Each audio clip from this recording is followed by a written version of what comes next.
In Roman mythology, Venus is known as the goddess of love and beauty, and in Greek mythology, she is called Aphrodite.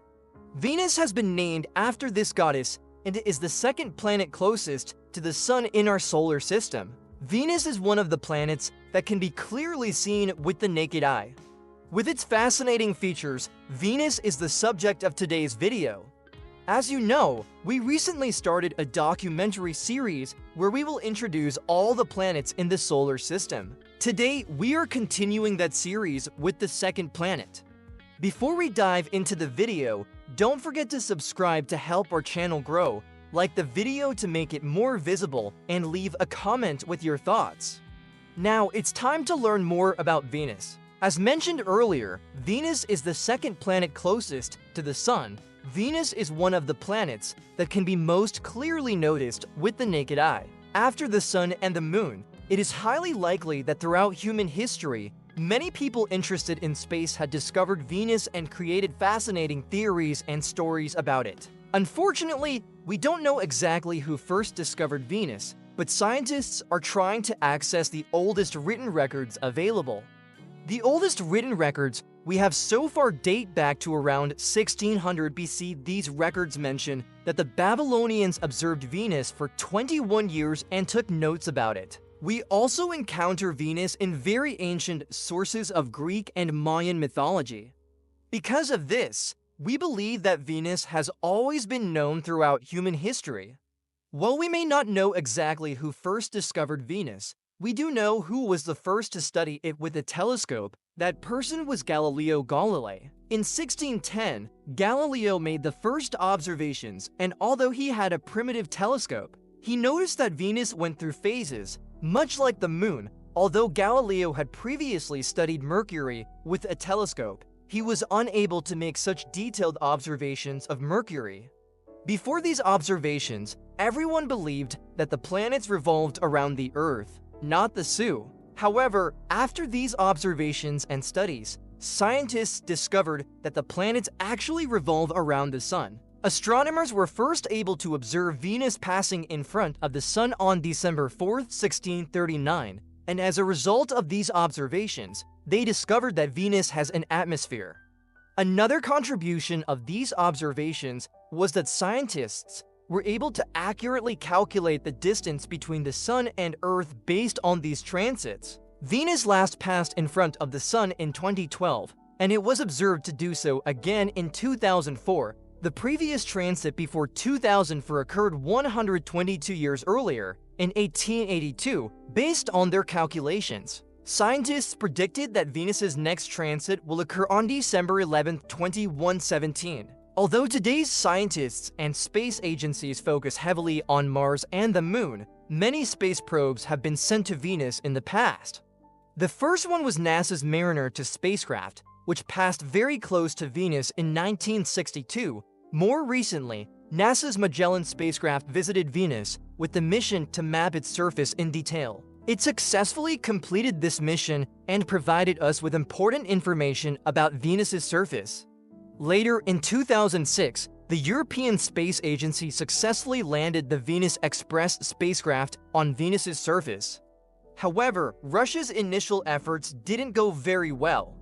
The first spacecraft they sent to Venus crashed on the surface without successfully landing, rendering it completely useless. After several more unsuccessful attempts, the Russians, along with scientists, searched for ways to successfully land on Venus and explore it.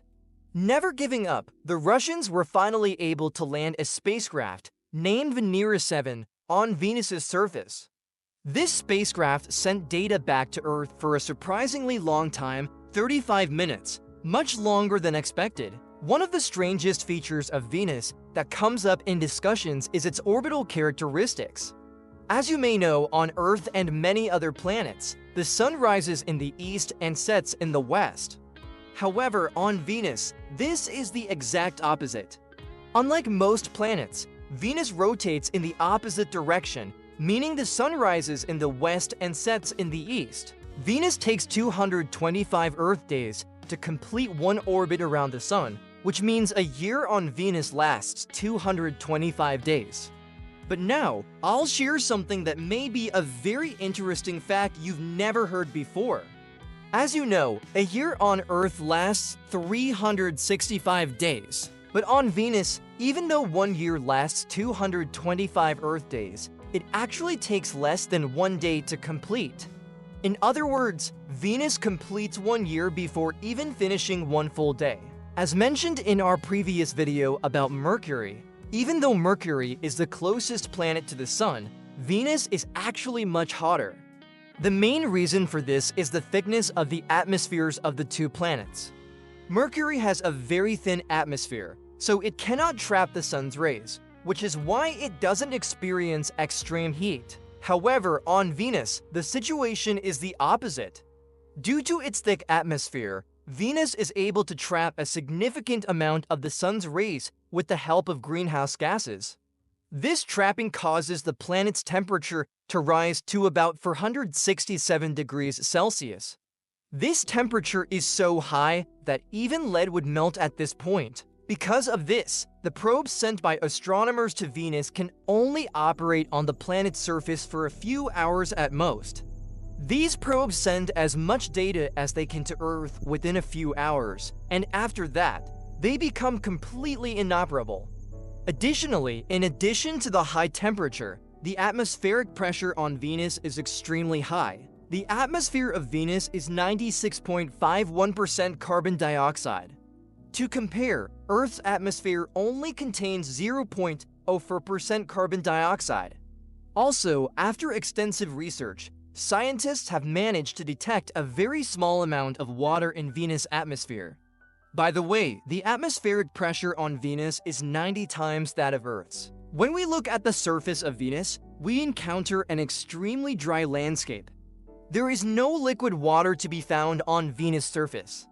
The main reason for this is the extreme temperatures caused by the thick ozone layer covering its atmosphere. Due to these extreme temperatures, unfortunately, nothing can remain in a liquid state. One surprising fact discovered through scientific research is that, long ago, the conditions on Venus might have been very suitable for life. In fact, some studies suggest that Venus may have had oceans on its surface at one time. However, the surface of Venus is currently covered by lava flows that can extend up to 240 kilometers wide. The lava-covered area corresponds to about 2/3 of the planet. The length of these lava flows can reach up to 5,000 kilometers. Such long lava flows are not found on any other planet. Although not as abundant, mountains are also found on Venus. The highest point on Venus is the Maxwell Mountains. This mountain range consists of 6 different mountains, with a total length of 870 kilometers. When we look at Venus in terms of its general characteristics, it actually shares a lot of similarities with Earth. For this reason, Venus is often referred to as Earth's twin. For example, Venus is very similar in size to Earth, and its mass is about 80% of Earth's mass. These two planets also differ by just a few kilometers in their diameters. In terms of location, these two planets are quite similar, but their surface temperatures, pressures, and atmospheres are very different. However, as we mentioned, the idea that Venus may have once had the potential to support life strengthens the connection between Venus and Earth. The radius of Venus is 6,050 kilometers, while Earth's radius is 6,371 kilometers. Also, if you look at many planets in our solar system, you'll notice that they are slightly bulging at the equator due to their rotational speeds. This is not the case with Venus because, compared to other planets, Venus has an incredibly slow rotation speed. Its rotation speed is about 6.5 kilometers per hour, whereas Earth's rotation speed is about 1,650 kilometers per hour. From this, you can easily understand how slow Venus rotates. If you'd like to explore more detailed and numerical data regarding the similarities between Earth and Venus, you can easily find this information online and see just how closely these two planets resemble each other. Let's move on to the distance between Venus and the Sun. The average distance of Venus from the Sun is approximately 108.2 million kilometers. Unlike Mercury, Venus does not orbit in an egg-shaped path. It orbits in almost a perfect circle, which is why there is not much difference in distance between Venus's farthest and closest points to the Sun. For example, at its closest, it is 107 million kilometers from the Sun, and at its farthest, it is about 108 million kilometers away. We briefly mentioned Venus's atmosphere, but to go into a bit more detail, 96.5% of Venus's atmosphere is carbon dioxide, 3.5% is nitrogen, and the remaining part consists of sulfur dioxide, argon, water vapor, carbon monoxide, helium, and neon. Its core is made of metallic iron and has a radius of about 6,400 kilometers. The planet's mantle, made of molten rock, is about 3,000 kilometers thick.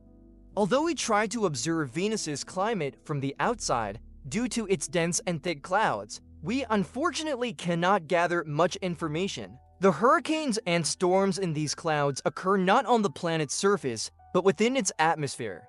The winds in these hurricanes can reach speeds of up to 369 kilometers per hour, which is 60 times the planet's rotation speed. Earlier, we mentioned the Venus Express spacecraft sent by the European Space Agency.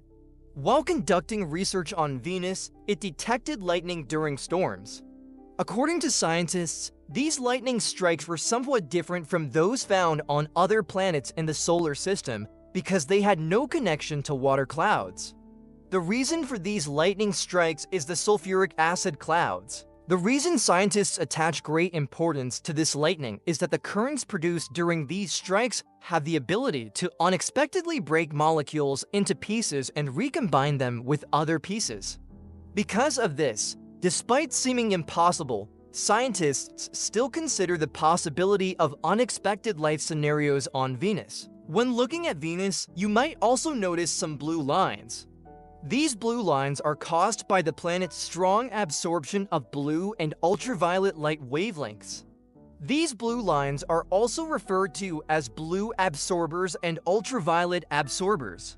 Although the absorbed energy may seem like a small point in your mind, the energy is so great that the amount of energy absorbed by the planet is equivalent to half of the sun's total energy. That's all we have for today regarding Venus, the god of love and beauty. Even if a person isn't particularly interested in planets or space, as they research and learn more about them, their curiosity grows, and they are truly amazed by the structure of planets and space. In every video, we try to teach you something new while learning a lot of new information ourselves. Don't forget to subscribe to our channel, like our videos, and leave comments with new video ideas to support us. See you in the next video. Goodbye.